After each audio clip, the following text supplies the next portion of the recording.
Hello, and welcome to From Ashes to Action, the Anglican Union's Lenten podcast series. Today is the third Tuesday in Lent, and our speaker is the Right Reverend Dr. P.J. Lawrence, a former bishop of the Diocese of Nandyal in the Church of South India. Bishop P.J. now resides in the Cayman Islands and is the founder-director of the Centre for Theological Leadership Training. He is Councillor General of the Anglican Union. The scripture is from Matthew 5:8. Blessed are the pure in heart, for they will see God. Which means that those with a sincere and undivided focus on God will be blessed and have the privilege of experiencing God's presence and truth. The Beatitude part of Jesus' Sermon on the Mount highlights the importance of inner purity and integrity. The Greek word for pure, katharos, suggests a heart that is clean, blameless, and unstained by guilt or double-mindedness.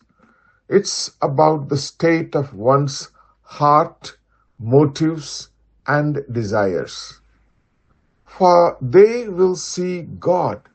This promise emphasizes the reward for those who cultivate a pure heart. Seeing God can be understood in multiple ways. Experiencing God's presence and truth. It can mean having a deep and intimate relationship with God where one can discern His will and presence in their lives. Seeing God in the face of Jesus. Through faith in Christ, believers are given a pure heart and they will see God in the face of Jesus.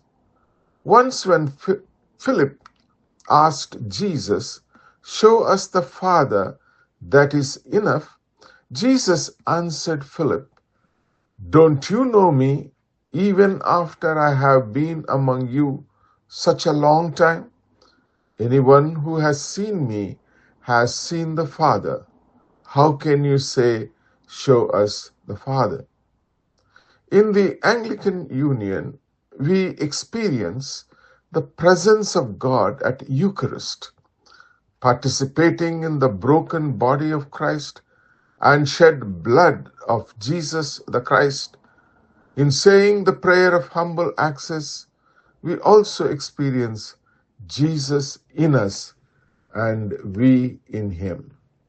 How do we cultivate a pure heart? By seeking God's kingdom and His righteousness, which means prioritizing God's will and values above all else. By repentance, in acknowledging our sins and seeking God's forgiveness. By staying in God's Word, in the study of the Bible, and allow God's Word to transform our hearts. By single-minded devotion to God, in having a singleness of heart towards God.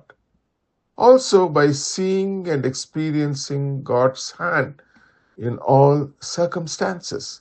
Seeing His hand move for our benefit, seeing with heavenly eyesight rather than earthbound ones. Luke 6:26 states, "Woe to you when all men speak well of you, for so their fathers did to the false prophets," meaning that seeking worldly approval and pleasing the others can be a sign of straying from true faith and following the path of those who rejected God's prophets. This verse warns against the danger of prioritizing human approval over God's truth and righteousness. The word woe signifies a curse or a state of misfortune, highlighting the seriousness of the warning.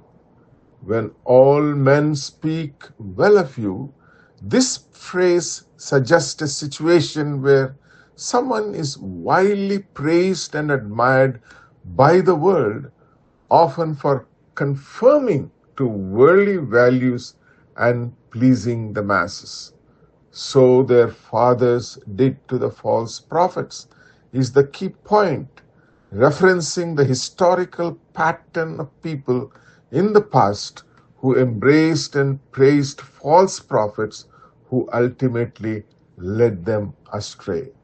This verse implies that if people are universally praised, it could be a sign that they have strayed from God's truth and are following the path of those who rejected God's prophets. This is a call to action. Instead of seeking world's approval, Jesus calls his followers to be true to their faith and not to compromise their principles for the sake of popularity. Let us pray. Create a clean heart, O God, and put a right spirit within me to see you in my life and do your will in the world. In Jesus' name, amen.